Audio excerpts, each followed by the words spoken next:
Welcome to today's SeafoodNews.com video, sponsored by the Alaska Seafood Marketing Institute. Good morning. It's Thursday, February 7th. In one of our top stories today, we want to talk about carbon monoxide treatment of tuna. This issue is about to explode in the U.S. Customs Service. What's happened is that Sea Delight, one of the major importers of yellowfin tuna treated with carbon monoxide to preserve color, asked Customs for a ruling regarding fillets last year. And Customs came back to them with questions as to whether tuna treated with carbon monoxide should be reclassified into a different tariff classification.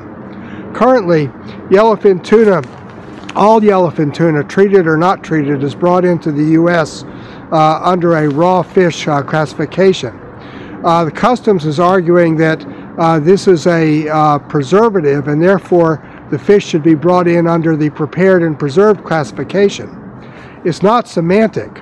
The current harmonized code is free with no duty, whereas the proposed new classification would have a 12% duty.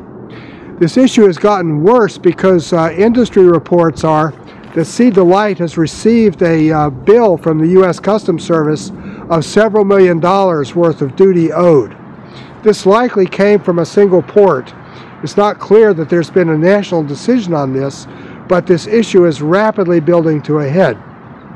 There's a second track on the CO2 issue, which is going on at the FDA. The FDA has shown signs of backing away from its approval of CO treatment of tuna as grass, or generally recognized as safe. This approval was given in the year 2000, but since then, and especially recently, there's been some evidence that the FDA is reconsidering this. And in fact, they've asked industry to prepare a defense as to why carbon monoxide treatment should be considered grass or considered safe as a process treatment. One issue is that the U.S. is virtually alone among major industrialized importing countries in allowing carbon monoxide treatment of fillets. This process is banned in Japan and Canada, in the EU, and Australia and New Zealand recently announced that they were putting their approvals under review. So the carbon monoxide issue is really coming at us in two ways. The immediate question is Customs. If Customs made a national decision on this, it would result in millions and millions of dollars of extra cost for the seafood industry virtually overnight. We don't think this is the appropriate way to address this. We think an FDA review of the carbon monoxide treatment issue through its normal channels is something the industry can and should participate in.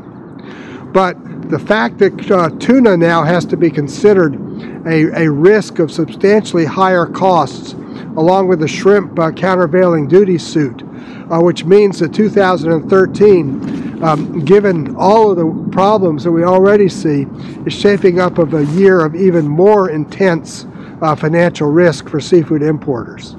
In Lexington, Mass., this is John Sackton.